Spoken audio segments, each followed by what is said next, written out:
Hello दोस्तों, welcome to my channel. मैं हूँ प्रेम मधुर दासी और आज हम देखेंगे कैसे की मैंने राधा रमन जी की प्राण प्रतिष्ठा।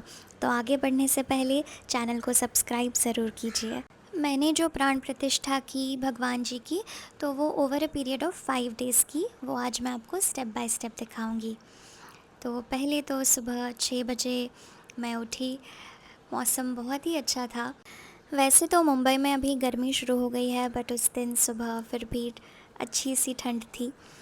तो सबसे पहले तो मैंने अपने लड्डू गोपाल जी को उठा दिया।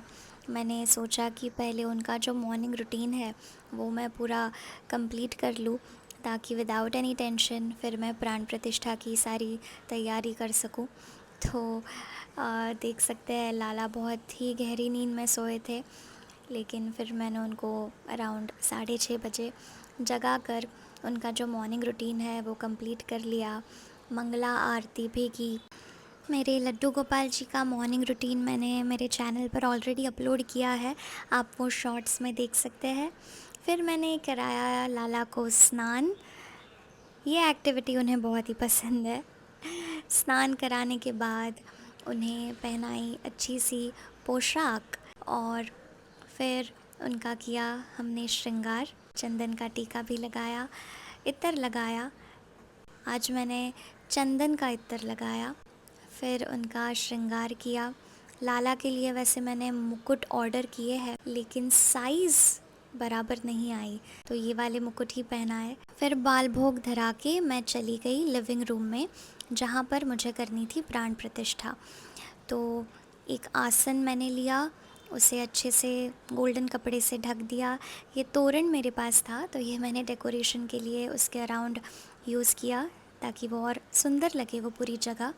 मेक श्योर वो जगह आपकी पूरी साफ़ हो, तो अच्छे से वहाँ पर झाड़ू पोछा आप कर लिए पहले ही।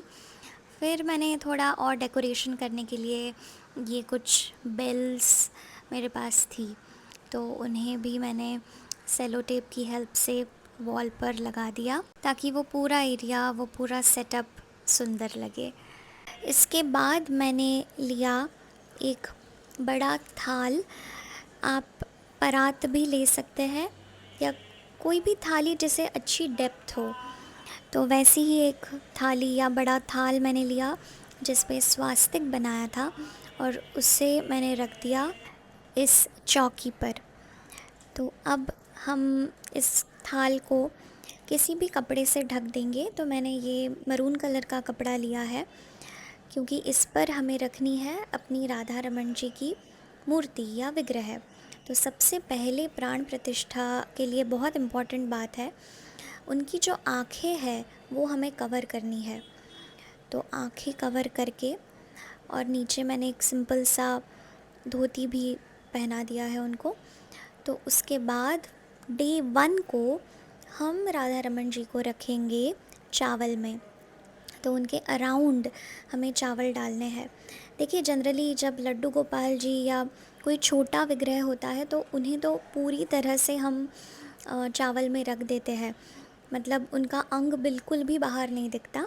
बट ये थोड़ा बड़ा विग्रह होने की वजह से साइड में और उनके ऊपर जितना हो सके उतना पूरा मैंने चावल यहाँ पर डाल दिए हैं। और अब ये चावल में जो हमारे राधा रमन जी है, इन्हें ढक देंगे लाल कलर के कपड़े से। तो एक साफ़ लाल कलर का कपड़ा ले और इसे ढक दे। तो ये हम करते हैं डे 1 को।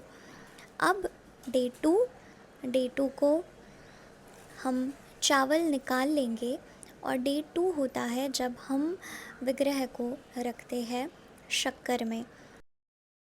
राधा रमन जी के ऊपर और साइड में सब जगह से शक्कर मैंने डालना शुरू कर दी, ताकि वो पूरी तरह से उसमें कवर हो जाए। तो ये हम करते हैं डे 2 को शक्कर में, और वापस इसके ऊपर हमने वही सेम लाल कपड़ा ढक दिया। अब है डे 3, और डे 3 को हम शक्कर हटाकर विग्रह को रख देंगे सब्जियों में। तो देखिए, इस तरह से हम नेचर के अलग अलग एलिमेंट्स यूज़ करके प्राण का आवाहन कर रहे हैं अपने विग्रह के अंदर। तो इस तरह से सब सब्जियों में मैंने राधा रमन जी को कवर कर दिया और वापस डाल दिया रेड क्लॉथ। अब डे 4 को सब्जियों को हटाकर विग्रह को रखना था फलों में। तो सारे फलों में वापस मैंने राधा रमन जी को इस तरह से कवर कर दिया। आप कोई भी सीज़नल फ्रूट्स यूज़ कर सकते हैं और एंड में हम इसे ढक देंगे लाल कपड़े से। और अब आज है 5वां दिन। यहाँ पर अब हम फ्रूट्स को हटाकर राधा रमन जी को रखेंगे फूलों में। प्राण प्रतिष्ठा हमेशा विग्रह को सुलाकर ही करें। और दूसरी बात, ये जो सामग्री यूज़ हुई है उसे घर में हमें नहीं यूज़ करना है, उसे हमें पंडित जी को दान कर देना है। सारे फूलों में उनको कवर कर दिया और वापस रेड कपड़ा ढक दिया। और अब दोस्तों 5 दिन के प्रतीक्षा के बाद फाइनली वो दिन आ गया था जब छठे दिन हमने की प्राण प्रतिष्ठा। तो इस चौकी पे लाल कपड़ा रखा और उस पर एक थाल रखा जिस पर स्वास्तिक बनाया हुआ था। और अब इस थाल में हम रखेंगे अपने राधा रमन जी। देखिए अभी भी आंखें ढकी हुई है क्योंकि आँखों से ही प्राण उनमें आते हैं, है ना। तो सबसे पहले तो हम अभिषेक करेंगे पंचामृत से। पंचामृत का अभिषेक मैं उन पर कर रही हूँ। आप चाहे तो पंचामृत के जो 5 इंग्रेडिएंट्स होते हैं उनसे अलग अलग भी अभिषेक कर सकते हैं। मैंने एक साथ ही पंचामृत से अभिषेक किया है। पंचामृत में तुलसी का एक पत्ता भी आप ज़रूर डालना। और फिर हम अभिषेक करेंगे पानी से, जल से। कितने सुंदर लग रहे हैं, है ना। तो इस तरह उनका अभिषेक हो रहा है नॉर्मल पानी से। ये अभिषेक मुझे 2-3 बार करना पड़ा ताकि पंचामृत में जो शहद होता है उससे कभी कभी जो अंग स्टिकी हो जाता है वो पूरा स्टिकीनेस निकल जाए, इसलिए फिर अच्छे से मैंने उनको स्नान कराया। इतना सुकून मिल रहा था ना इस क्षण, क्या बताऊँ मैं आपको, बहुत ही सुंदर। फिर उनको पोंछने के लिए एक साफ़ कपड़ा या साफ़ रुमाल आप ले सकते हैं, मैंने उसी का यूज़ किया। फिर उनकी जो धोती थी वो भी निकाल के पूरा एरिया अच्छे से हमने ड्राई कर लिया। और अब टाइम था उनके आँखों के ऊपर की पट्टी खोलने का। तो जब हम ये पट्टी खोलते हैं ना, सबसे पहले भगवान उनका मुख खुद देखते हैं आईने में। तो इस तरह से उन्हें आप आईना एक बार दिखा दीजिए। मैंने सारे डायरेक्शंस से उन्हें ये आईना दिखा दिया ताकि भगवान उनका स्वरूप सबसे पहले खुद देखे प्राण प्रतिष्ठा होने के बाद, और फिर हम उनका श्रृंगार करें और उन्हें देखें। फिर उनके चरण कमलों पर स्वास्तिक बनाया और अब बारी थी उनका श्रृंगार करने की। मैं ये श्रृंगार पहली बार करने वाली थी तो थोड़ी नर्वस थी और एक्साइटेड भी।